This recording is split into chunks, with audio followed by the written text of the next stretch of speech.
Let's cross over to Julius Malema, the leader of the EFF, who's giving a speech. He doesn't know his job. He bullies everybody here. He wanted to bully a magistrate on 174 application that does not exist. And the magistrate put him to his place. That you wait, you are not even there. Because he's chacharach. He doesn't know when to keep quiet. He talks even when it's unnecessary. He has taken a young lady, gave her this case, yet he's sitting next to her. And he makes that lady look incompetent. She is not incompetent. The Baba is hiding behind. He's hiding behind the lady because he knows that he is incompetent himself. So that's why he enjoys bringing us here. They must be ashamed that a common assault case can last for 4 years. It exposes the incompetency of our court. It exposes the incompetency of the NPA, because a well-oiled machinery in the NPA would have pushed this case and finished it. What we said to them today is, bring it on. You have led your witnesses, you finish your witnesses, close your case.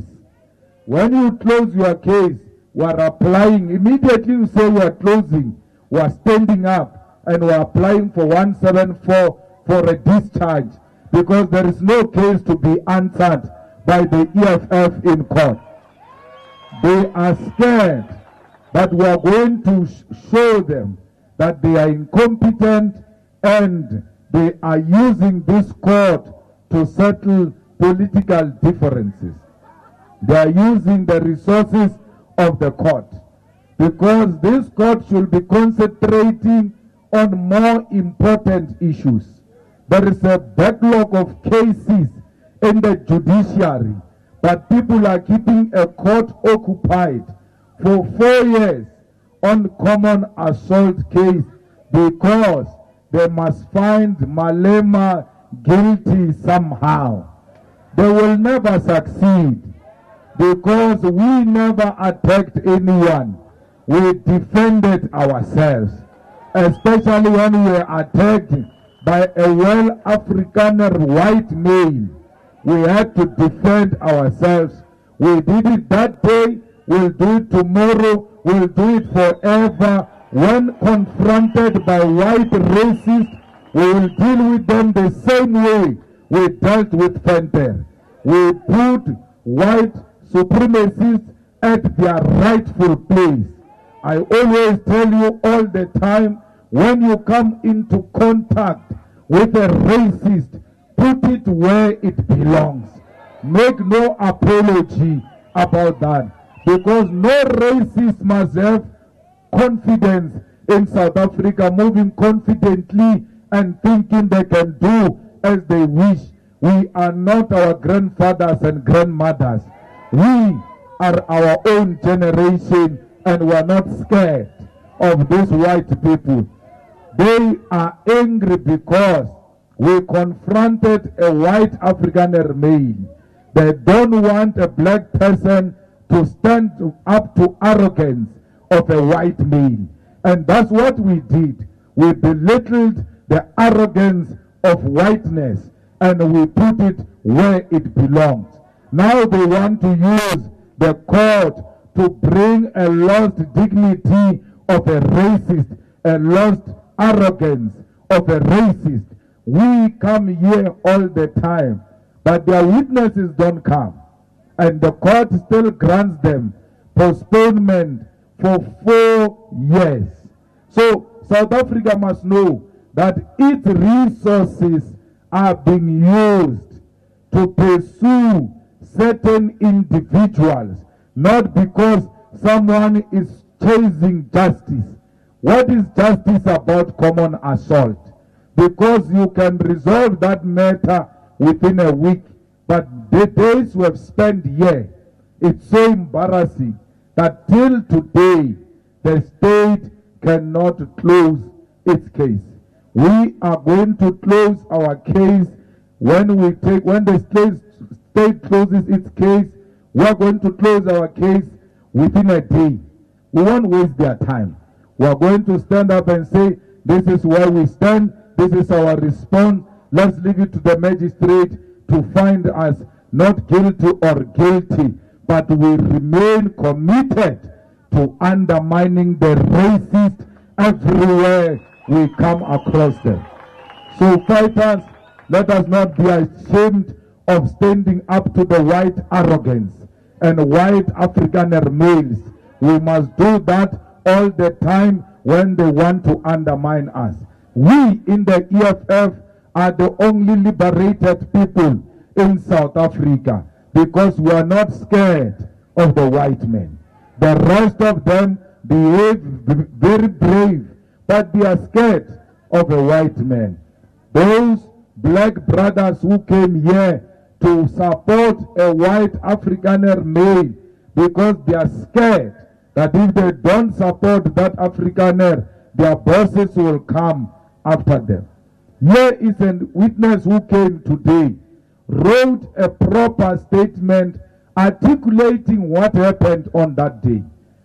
Today, this morning, the NPA called him into the office, showed him the video, and made him to change his own statement.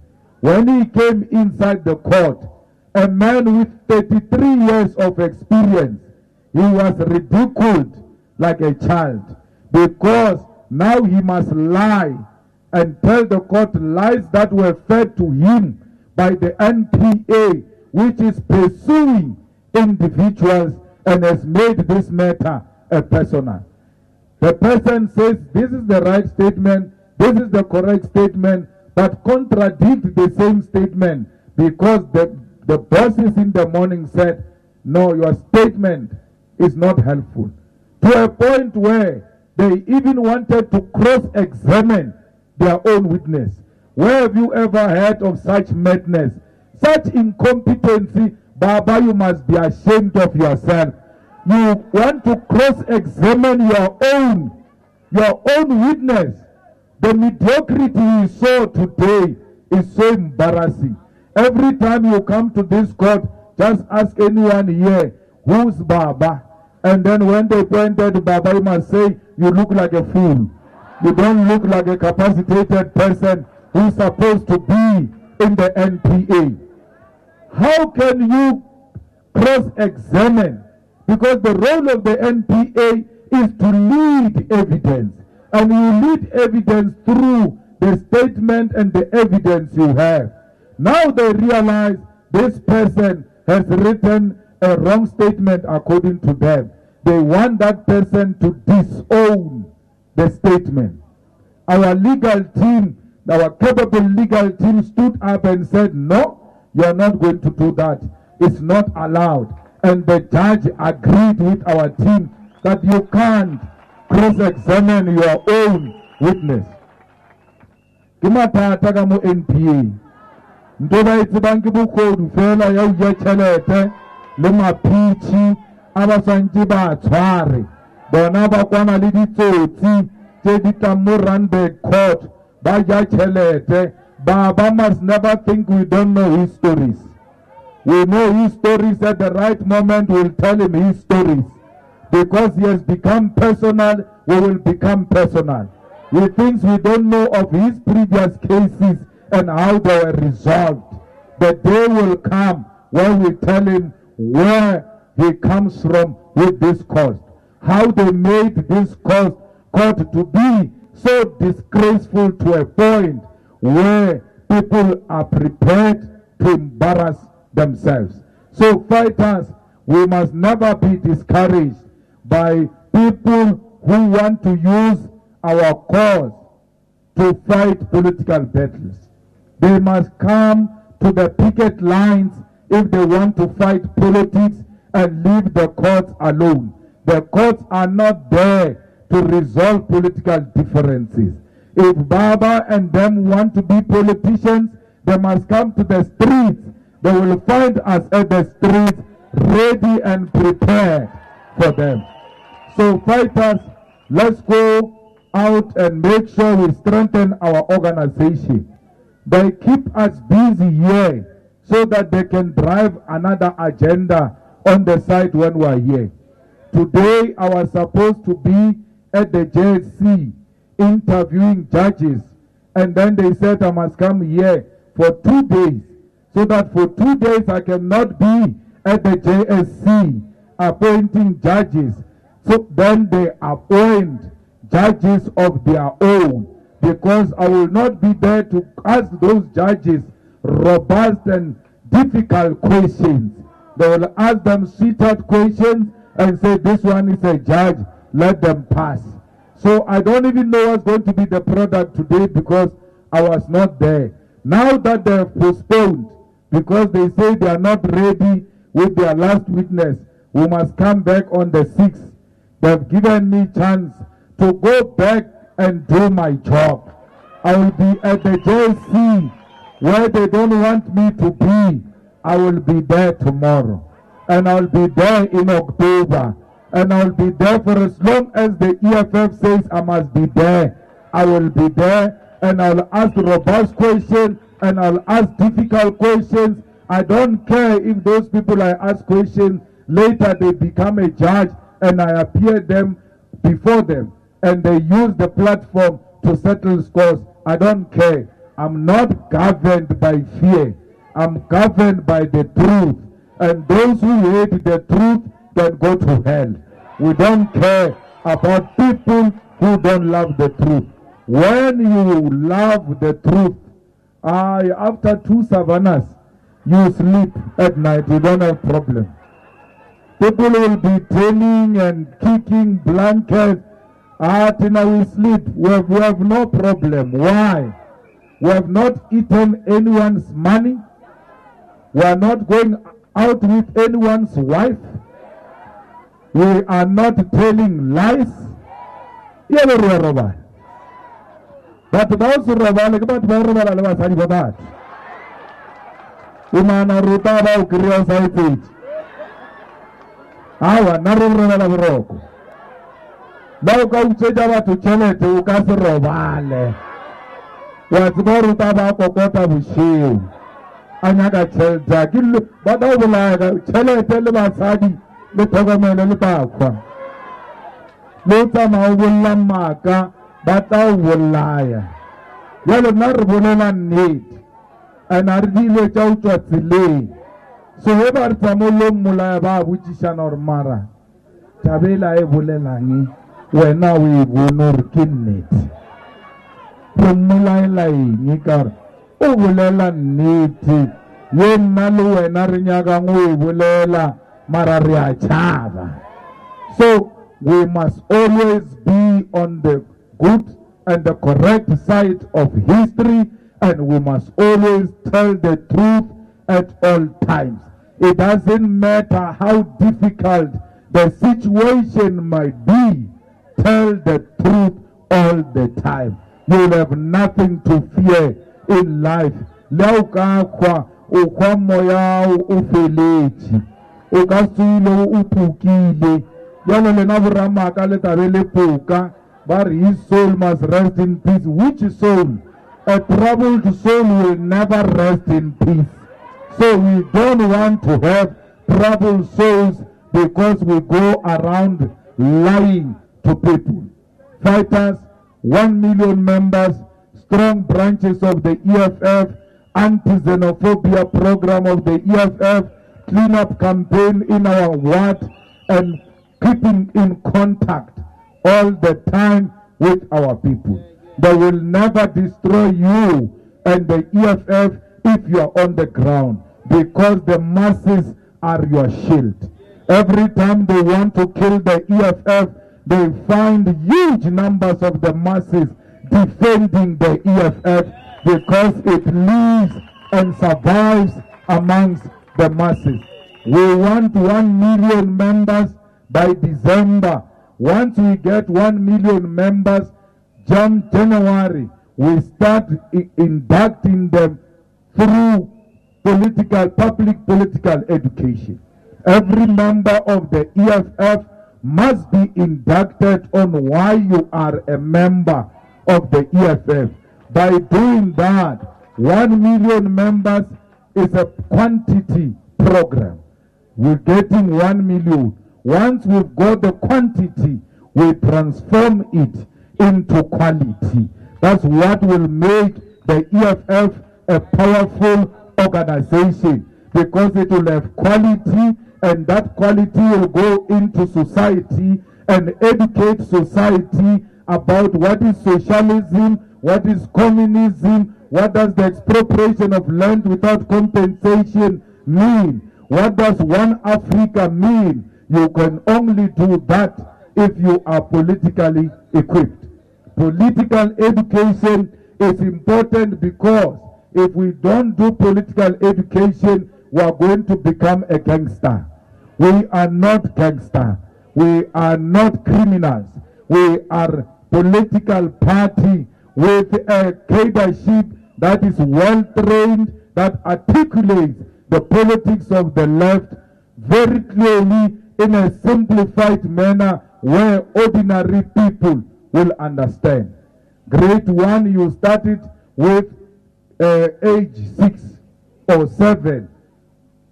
Our policies must be explained to a child of a 7-year, so that when that child understands that these are the policies of the EFF, then it means you can explain that policy to everyone. If it can be understood by a youngest person, then the elderly will be able to understand that policy of the EFF. Political education must be our friend. Reading and improving our skills, it must be what we are known for, because we don't want to be known for tenders. We don't want to be known for always showing material on social media. The whole counsel of the EFF, when you eat, you take the plate picture of the food and put it on Instagram. What do you want us to do with that plate on Instagram? Because our people are hungry for real. You can't go around showing off. You must be considerate and always be political. So, fighters, as we go and march into our conference in Gauteng, that discipline is required.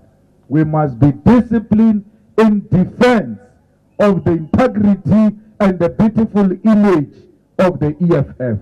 If you start fighting amongst yourself, you are going to destroy the image of the EFF.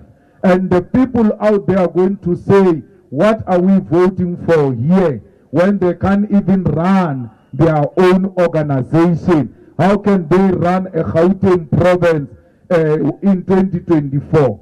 Through unity and discipline, you are showing the people of Gauteng that now you are ready to take over Gauteng and be the government of the people of Gauteng. So discipline starts now. If you know discipline now, you will never struggle with discipline into the future, and even when you go into government. Because the people who go into government and steal are the people who don't have discipline. They go in there, they steal the monies of our people because they want to impress their own. We are not going to steal the money of our people. We are going to make sure that the inner city of Johannesburg is one of the cleanest towns. It must look like New York, and all the abandoned buildings must be expropriated and converted into proper houses for our people, and proper accommodation and affordable accommodation for the students who come from all over South Africa to study in Johannesburg and everywhere else in all the bigger cities. We don't want a house without water and electricity. We don't want a street without a tar road. Why? There is no street without a tar road in town. If they can put the tar road in the whole town, how can they not put tar road in Elias Mutsualedi squatter camp because it's not as big as the town. It's one of the smallest informal settlements which must be formalized and have a clinic operating 24 hours. So fighters, that is the type of people we want, who remember, who always know that what happened in Deep Slot does not reflect us as South Africans. That we as South Africans, we will never ban one of our own in the name of a passport. A passport to us is the color of your skin. Once you are black, you are my brother, you are my sister. I must defend the hated blackness all over the world. You must tell them every time you speak about this principle that the people will not vote for you. You must tell them we do not chase necessarily the votes. We chase necessarily the unity of African people to stand as one, because the unity of African people threatens white supremacy, threatens America, threatens Europe, and threatens everybody that represents imperialism. The unity of Africa is the worth of all of us here. Our success depends on all of us coming together. But you ban people who look like you because you are bewitched by whiteness. That makes you hate your own, and then come back and say we don't want the people who don't come from Africa. Africa belongs to Africans. But at night you feel comfortable banning your own. Those who banned that African brother, they don't belong to us, and they must never claim to belong to us. Those are the people who must be in this court today, because they must go to jail and rot in jail. They do not deserve to exist amongst us. So they are very scared. If you go and check them now during the day, they are working here in town for white people who treat them like dogs. They never raise their hands on those white people. When they go back home, they take out their anger of white people on defenseless Africans in our townships and in the informal settlement. Yesterday we were marching for land. We are poor because we don't have a land. These people you are banning, they don't have a land. They won't give you any land. They don't have any shop. They won't give you any shop. In Alexander, they want to chase them away from the streets and kicked their stalls. And the following day, the people of Alexander, when they woke up, they were looking for tomatoes. There was no one to sell tomatoes on the streets because they chased them away. Why after chasing, you said they are taking your jobs. You went to chase them away in Alexander, kicked them, and then they left. You don't have tomatoes. Why are you not taking those spaces yourself and sell tomatoes? Since you said they are taking your jobs, now that they are gone, go and sell tomatoes. There is no single one of those people who chased whoever was selling tomatoes there, who's selling tomatoes today. Be aware of these criminals who are masquerading as people who are unemployed and saying Zimbabweans are taking away their jobs. They are not looking for any job. They are thugs. In Alexander, they chase people out of houses and put others in, take money from even from the so-called foreigners. They say they rent these houses to the so-called foreigners. If they can't pay, they chase them out of those houses like dogs, put other foreigners in the same houses, take money from them. During the day they say, no, foreigners have taken RDP houses. But they are the ones who have chased away the original owners of those houses, rented them out to Zimbabweans and Mozambique people. From there come and say, they are even taking RDP houses. There is no Zimbabwean who can be given an RDP house.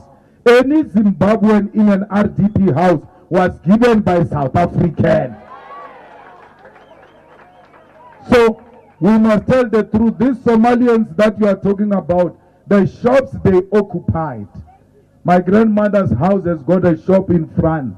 That shop was closed for a very long time. They rented it out to a Somalian. He rented the shop. They fought with that Somalian. They kicked him out. That shop is closed again. Why can't one of us, because these people have taken our shop, now that they are out, why are you not going in to go and sell the way they were selling in that shop? They moved from that shop, they went into another yard, built a spaza shop, they are selling from there. They did not go and build the house in someone's yard. A South African allowed them to come and build a spaza shop there and sell there. The day were unveiling the tombstone of my grandmother, Josie went there and said, hey, this shop must close. Of Somalians who are busy for security, it must not sell. It was not a Somalian who came to complain to me. It was a South African who said to me, these people who are renting from me, they are told to close the shop. And if they close the shop, I can't get money because they pay me every day. It was a South African arguing the case of Somalians. Now we are told these are bad people. We don't want them to take our shops. But the shops are given by South Africans. The spaza shops are rented out to them by South Africans. We must know what we want. And be careful of criminals who are masquerading as genuine people who are fighting for us only to find that they are pursuing a criminal agenda. So fighters, let's go and educate our people. It will not happen now. We must never stop to dream and educate our people. Our dream is real. Our dream will be realized in our lifetime. And that dream is of economic freedom in our lifetime. But economic freedom in our lifetime will never happen, I can guarantee you, in South Africa if it doesn't happen in other African states, because we depend on each other. Imagine if Mugabe took the land. When the whites ran to South Africa, we did the same. When they ran to Mozambique, Mozambique does the same. And then when they ran to Swaziland, Swaziland does the same. They were going to negotiate. They were going to say, now we can see this is a real progress. We failed Robert Mugabe. That's why they went for him. That's why they could impose sanctions on Robert Mugabe and Zimbabwe. But if the whole African continent had joined Mugabe and said, the land now belongs to us, they were not going to sanction the whole of Africa because they depend on Africa for Europe and America to survive. So, comrades, equip yourself with those tools of analysis. Know where you stand. If you stand for principle, you will never be shaken by populists who claim that the EFF is a populist organization. Because if we were the populist organization, what is trending now every day on Twitter is that no, these foreigners must go.